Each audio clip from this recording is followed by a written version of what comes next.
அனைவருக்கும் வணக்கம். டெல்லியில் இன்னைக்கு கார் குண்டுவெடிப்பு நடந்திருக்கு, தீவிரவாதிகளின் தாக்குதல் அப்படின்னு சொல்லி அறிவிச்சிருக்காங்க. இந்த பாஜக ஆட்சியில் தேசத்தினுடைய சட்டம் ஒழுங்கு எப்படி இருக்கு, தீவிரவாதிகளுடைய ஊடுருவல் எந்த அளவுக்கு அதிகரிச்சிருக்கு அப்படிங்கிறதெல்லாம் வெளிப்படையாக எல்லோருக்குமே தெரிந்த ஒன்று. ஆனால் அதை ஒரு அரங்கில் விவாதிக்கிறாங்க. அந்த விவாதத்தை ஒழுங்கா கொண்டு போக முடியாத அளவுக்கு தடுத்து நிப்பாட்டுறான் ஒரு பாஜக நிர்வாகி.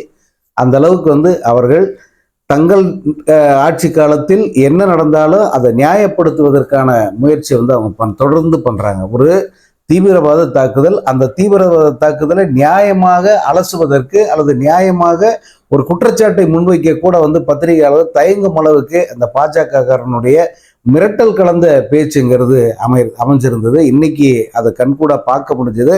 அந்த மிரட்டல்காரனுக்கு பெயர் கரு நாகராஜன், பாஜக நிர்வாகி. இருக்கட்டும், இது விரிவாக பேச வேண்டிய ஒரு விஷயம். ஏன்னா மீடியாவை இவங்க எந்த அளவுக்கு டாமினேட் பண்றாங்க, அங்க நியாயமாக ஒரு குற்றச்சாட்டை முன்வைக்க கூட முடியாத அளவுக்கு பத்திரிகையாளர்கள் எப்படி திணறாங்கன்றதுக்கு இன்னைக்கு இந்த விவாதம், புதிய தலைமுறையில் நடந்த அந்த விவாதம்ங்கிறது ஒரு முக்கியமான ஒரு சாட்சியாக நான் பார்த்தேன். அது தனியாக விரிவாக பேச வேண்டிய ஒரு விஷயம். ஆனால் இது பதிவு பண்ணுமேங்கிறதுக்கு நான் சொல்கிறேன். இன்னைக்கு நம்ம நாடு எதிர்கொள்கிற, குறிப்பாக எதிர்கட்சிகள் ஆளுகிற மாநிலங்கள் எதிர்கொள்கிற மிக முக்கியமான விஷயம் என்னன்னா அந்த வாக்கு திருட்டு. ராகுல் காந்தி கடந்த சில மாதங்களாக தொடர்ச்சியாக இந்த பாஜக அரசு எப்படியெல்லாம் மக்களின் வாக்குகளை திருடுகிறது, மக்களின் வாக்குகளை காணாமல் அடிக்கிறது, மக்கள் தங்கள் ஜனநாயக கடமையை செய்ய முடியாத அளவுக்கு குறுக்கே நிற்கிறது அப்படிங்கிறது அவர் மிக அசைக்க முடியாத ஆதாரங்களோடு தொடர்ச்சியாக அவர் நிரூபிச்சுக்கிட்டு வர்றாரு.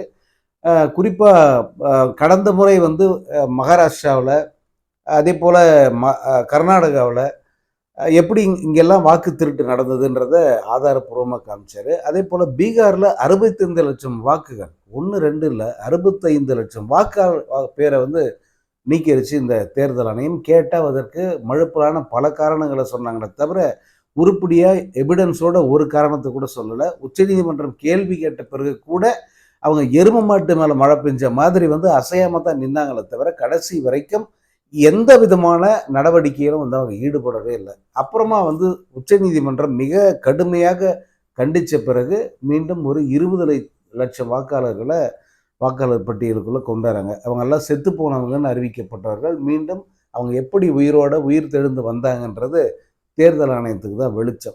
இப்போதும் 40 லட்சம் வாக்காளர்கள் பெயர்கள் பட்டியலில் இல்லை. அவங்க எல்லாருமே நீக்கப்பட்டவர்களாகவே தொடர்கிறார்கள். இந்த நிலையில தான் பீகாரில் இப்போ தேர்தல் நடந்து முடிஞ்சிருக்கு. அதனுடைய முடிவுகள் வரும்போது தான் வாக்கு பதிவில் நடந்த முறைகேடுகள், இந்த தேர்தல் ஆணையம் செய்திருக்கிற தில்லுமுள்ளுகள் எல்லாமே வெளிச்சத்துக்கு வரும். ஆனால் வந்தும் கூட என்ன பலன் அப்படிங்கிற மாதிரியான ஒரு நிலை ஏற்பட்டுச்சுன்னா என்ன பண்ணுறது? பார்க்கலாம், நம்பிக்கை தான். எல்லோருமே மீண்டும் நிதிஷ்குமார் ஆட்சிங்கிறது கனவில் கூட நடக்காது பீகார்லன்னு சொல்கிறாங்க. அது நாளை தெரிந்துவிடும். ஓரளவுக்கு 14ஆம் தேதி முடிவுகள் தெரிய வரும். அது ஒரு பக்கம் இருக்கட்டும். இப்போது இந்த வாக்கு திருட்டுங்கிறது அங்கே சுற்றி இங்கே சுற்றி கடைசியில் தமிழ்நாட்டுக்கு வந்துருச்சு. தமிழ்நாட்டில் தீவிர வாக்காளர் திருத்தம் அப்படிங்கிற பெயரில் இருக்கிற பல லட்சம் வாக்குகளை நீக்குகிற ஒரு வேலையை தேர்தல் ஆணையம் செஞ்சுக்கிட்டு இருக்கு. ஒரு மிக குறுகிய காலத்துக்குள்ள 6.5 கோடி வாக்காளர்களை நிரம்பிய இந்த தமிழ்நாட்டு வாக்காளர் பட்டியலை எங்களால் திருத்திட முடியும் அப்படின்னு இந்த தேர்தல் ஆணையம் முடிவு கட்டி களத்தில் இறங்கி ஒரு சிக்கலான படிவத்தை கொடுத்து திருத்த சொல்லுது. இது பெயரை அதில் சேர்க்க சொல்லுது. பல வாக்காளர்களுக்கு அந்த படிவம் கிடைக்கவில்லை. கிடைத்த வாக்காளர்களோ அந்த படிவத்தை வச்சுக்கிட்டு என்ன பண்ணுறது அப்படின்னு தெரியாமல் திணறாங்க. மிக எளிதாக ஊர் பேர், அப்பா பேர், அம்மா பேர், அட்ரஸ்ஸு, கடந்த தேர்தலில் வாக்கு செலுத்தினியா அல்லது அதுக்கு முந்தின தேர்தலில் வாக்கு செலுத்தினியா, இப்போ வாக்காளர் அடையாள அட்டன் தான் அந்த டீட்டெயிலு, இந்த குறிப்பிட்ட முகவரியில் வாக்காளர் இல்லைன்னா இல்லை, இதோடு நிப்பாட்டி இருந்தால் இந்த வாக்காளர் பட்டியல் திருத்தங்கிறது இவங்க சொன்ன மாதிரியே கூட சீக்கிரமாக முடியறதுக்கு வாய்ப்பு இருக்குது. இன்னொன்று இவ்வளோத்தான் தேவை. ஒரு வாக்காளர் பட்டியலில் இடம் பெறுவதற்கு என்ன அடிப்படை தகுதி வேணும்? இந்த நாட்டு குடிமகனா நீ அப்படின்னு தெரியணும். இந்த நாட்டு குடிமகனான்னா அதற்கான ஒரு சான்று வேணும். இப்போ நாட்டு குடிமகனுக்கான சான்றுன்னு தனியாக எதுவும் இல்லைன்றாங்க.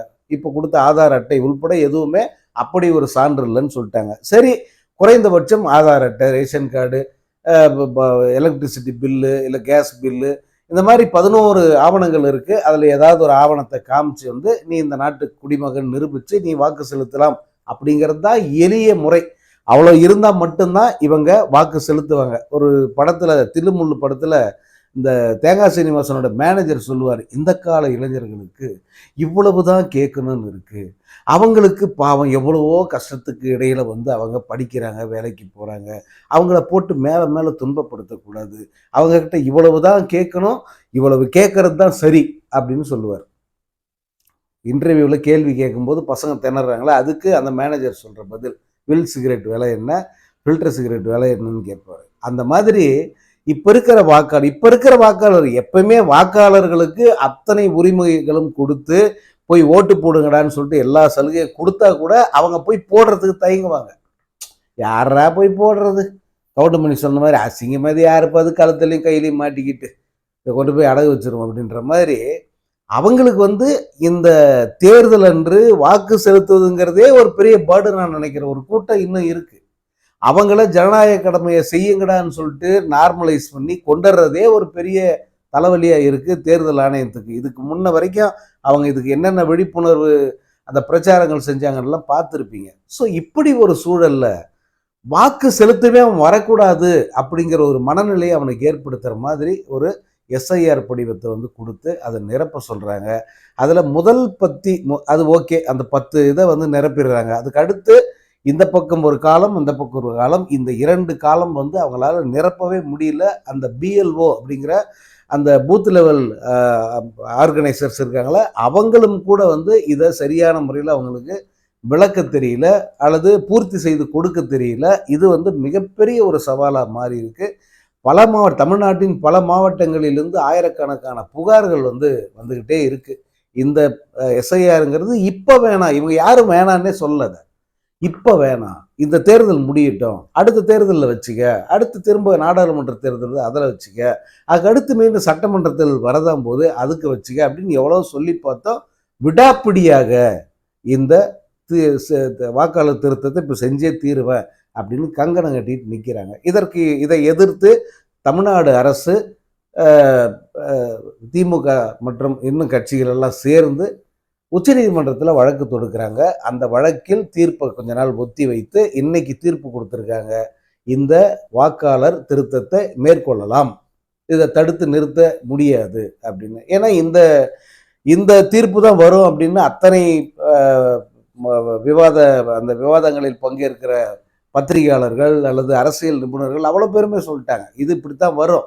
ஏன்னா இந்த வாக்காளர் திருத்தம்ங்கிற பேரில் தேர்தல் ஆணையம் என்னென்ன அராஜகத்தை பண்ணுதோ அத்தனையையும் கண்ணை மூடிக்கொண்டு அமைதியாக அனுமதிக்கிறது தான் உச்சநீதிமன்றத்துக்கு இப்போ தரப்பட்டு இருக்கிற அசைன்மெண்ட்டு. இது இப்படித்தான் வரும் அப்படின்னு பலரும் தொடர்ச்சியாக சொல்லிக்கிட்டு இருக்காங்க. கடைசியில் அவங்க சொன்னது தான் நடந்திருக்கு. அப்போது என்ன அர்த்தம் அதுக்கு? இங்கு இந்த தமிழ்நாட்டில் ஆட்சி மாற்றம்ங்கிறது 2026 நடந்தே தீரணும் அங்கிறது அந்த பாஜக அரசனுடைய பிடிவாதமாக இருக்கு. மத்தியில் தொடர்ச்சியாக 3வது முறையை ஜெயிச்சிங்கல்ல, உங்களை அகற்றியே தீரணும் தான் அவ்வளோ பேர் வந்து இறங்கி பிரச்சாரம் பண்ணாங்க. அவங்க எதுவுமே இந்த மாதிரி தில்லுமுள்ளு வேலையில் ஈடுபடலையே, நியாயமாக மக்கள்கிட்ட பிரச்சாரம் பண்ணாங்க. நீங்கள் என்னென்னமோ தில்லுமுள்ளு பண்ணி ஜெயிச்சிங்க, கடைசியில் நீங்கள் ஜெயிச்சதே செல்லாது அப்படின்னு இன்று கட்டுரை வெளியிட்டிருக்கு. பிரதமராக மோடி வந்ததே செல்லாது, மோடிக்கு தகுதி இல்லை, அவர் தகுதி நீக்கம் பண்ணணுங்கிறது தான் இப்போ மிகப்பெரிய ஒரு குற்றச்சாட்டாக இருக்கு. அப்படி இருக்கும்போது உங்களுக்கு என்ன தகுதி இருக்கு இந்த மாநில அரசை நீக்கணும், மாற்றம் ஏற்படணும்னு சொல்றதுக்கு? அப்படி சொல்வதாக இருந்தால் மக்கள் மன்றத்தில் உங்களுடைய பிரச்சாரத்தின் மூலம் அதை செய்யுங்க. ஏன் இந்த மாதிரியான ஒரு திருட்டு வேலையில் ஈடுபடுறீங்க? இது அப்பட்டமான திருட்டு வேலை. இங்க திமுக அப்படிங்கிறது மிக வலிமையா இருக்கு. வருகிற 2026 தேர்தலில் அத்தனை கட்சிகளும் சேர்ந்து நின்னாலும் திமுக அணியை வெல்ல முடியாது அப்படிங்கிறது அவங்களுக்கு உள்ளங்கை நெல்லிக்கனியா தெரிஞ்சு போச்சு. இப்போ அந்த தற்குறி பயல்களெல்லாம் சேர்த்துக்கிட்டு அது ஏதாவது பண்ணலான்னா அவன் தற்குறியே தட்டு தடுமாறி கீழே குப்புற அடித்து விழுந்துக்கிட்டு கிடக்குறான். அவனை கடவுளாலும் காப்பாற்ற முடியாது அப்படிங்கிற ஒரு நிலைமை. அதற்கெல்லாம் முழு காரணம் அவனே தான். அது இந்த மத்திய அரசுக்கு நன்றாக தெரியும். அப்போ யார் உதவிக்கு வந்தாலும், அந்த கடவுளே உதவிக்கு வந்தாலும் இந்த மக்களுடைய ஆணையை மாற்ற முடியாது அப்படிங்கிறது தான் வந்து அவங்களுக்கு தெரிஞ்சிருக்கிற உண்மை. ஏன்னா சில தினங்களுக்கு முன்பு இந்த இவங்க மேற்கொண்ட கருத்து கணிப்பின்படியே திமுக வந்து 50% வாக்குகளோட வந்து அவங்க முன்னணியில் நிற்கிறாங்க. அவங்க தான் ஆட்சியை பிடிக்கிறாங்க அப்படிங்கிறது கள நிலவரம். அப்படி இருக்கும்போது இவர்களை வேறு எந்த வகையிலும் வெல்ல முடியாது. போலி வாக்குகளை சேர்க்கணும், இருக்கிற உண்மையான வாக்குகளை நீக்கணும். இதுதான் பாஜக அரசினுடைய ஒரே லட்சியம். அதற்கு முற்று முழுதாக உடன்பட்டு வேலை பார்க்குது இந்த தேர்தல் ஆணையம். அதற்கு பச்சை கொடி காட்டி கொண்டிருக்கிறது உச்சநீதிமன்றம். இதை இப்படித்தான் நம்ம எடுத்துக்க வேண்டியிருக்கு. ஏன்னா இதற்கு மேலே இதை யோசிக்கவே முடியல. எப்படி பார்த்தாலும் இது அராஜகமாக இருக்குது, எப்படி பார்த்தாலும் அநியாயம் பண்ணுறானுங்க. ஆனால் பாருங்க, இதை உச்சநீதிமன்றம் அனுமதிக்குது. நம்ம எல்லாரும் வந்து கடைசி புகலிடம் அப்படி நம்பிக்கிட்டு இருக்கிற உச்சநீதிமன்றம் இதை அனுமதிக்குது. தேர்தல் ஆணையம் செவிடங்காதல சங்கோதன மாதிரி வந்து தொடர்ச்சியாக தப்பு மட்டுமே செஞ்சுக்கிட்டு இருக்கு. ராகுல் காந்திங்கிற மனிதர், அவரை போன்ற ஒரு மனிதர் வந்து இந்த அளவுக்கு இறங்கி வேலை பார்க்குறாரு. மக்கள் எப்படியாவது கண் விழிச்சிட மாட்டாங்களா? ஒரு புரட்சி ஏற்பட்டுறாதா? இவங்க பண்ணுறதெல்லாம் வந்து எவ்வளோ பெரிய தப்பு. இந்த தேர்தல் ஆணையம் மக்கள் விரோதமாக எப்படியெல்லாம் செயல்படுதுங்கிறத மக்களுக்கு புரிய வச்சிட மாட்டோமா அப்படின்னு அவர் படாத பாடுபடுறார். ஆனால் ஒரு ஆட்டு மந்தை கூட்டம் அவங்க அலட்சியமாக போகிற போக்கு தொடருது. விழித்து கொண்டவர்களுடைய கூப்பாடு யாருக்கு அதிலும் எடுப்படல. குறிப்பாக அந்த ஆளும் தரப்பு, அதே போல் தேர்தல் ஆணையம், அடுத்து நீதிமன்றம், இவங்க காதில் அது ஏறவே இல்லை. இதில் களத்தில் இவ்வளோ சிக்கல் இருக்குது, நேரம் கம்மியாக இருக்குது, மக்களுடைய வாக்குகள் பறிபோகிற ஒரு சூழ்நிலை வந்திருக்கு. நிச்சயமாக இந்த வாக்குப்படிவத்தை 100க்கு 10% பேரால் கூட சரியாக பூர்த்தி செய்ய முடியாது. தப்பின்றி பிழையின்றி பூர்த்தி செய்யவே முடியாது. ஏன்னா இவங்க அந்த 2002 2005ன்னு ஒரு 2 கேட்டகரி வச்சு அதில் வந்து வாக்களித்த உங்கள் அப்பா அம்மா அவங்களுடைய அந்த வாக்காளர் அடையாள அட்டை எண்ணு, அந்த பூத்து, எந்த தொகுதி, அதே போல் 2005க்கும் இதே மாதிரி இதையெல்லாம் கேட்டால் அவன் எங்கே போய் தேடுவான்? இருக்கிற ஆவணங்களை கொண்டு வந்து கொடுக்குறது. பல பேருக்கு வந்து புதிதாக ஒரு புகைப்படத்தை கொண்டு வந்து அது ஒட்டுறதுங்கிறது மிகப்பெரிய சிரமம். பல பேர் சொல்லலாம், இதெல்லாம் அப்படியெல்லாம் பார்க்கக்கூடாது, உங்கள் ஜனநாயக கடமையாச்ச, இந்த விளக்கணையெல்லாம் உனக்கு வந்தால் தான் தெரியும். வேற ஒரு இதே காங்கிரஸ் அரசாங்கம் வந்து இதே மாதிரி செஞ்சிருந்தா உனக்கு அன்னைக்கு வந்து தெரிஞ்சிருக்கும். இப்போ இந்த சங்கி பயிலுங்க இவங்க எப்படியாவது வந்து இருக்கிற வாக்குகளை எல்லாம் வந்து அழிச்சிடணும், புதுசாக போலி வாக்குகளை சேர்க்கணும். இதுதான் அவங்க ஒரே நோக்கமாக இருக்குது. நீங்கள் வேணால் பாருங்கள், இந்த தேர்தலில் இன்னைக்கு அது இன்னும் ஒரு 3 தினங்களுக்கு முன்பு அப்புறம் இன்னைக்கு இந்த 2 கட்டங்களாக பீகாரில் வாக்களித்த பல வாக்காளர்கள் தமிழ்நாட்டில் வாக்களிக்கிறாங்களா இல்லையா பாருங்க. 2026 வாக்கு மையெல்லாம் அதுக்குள்ளே போயிடும்.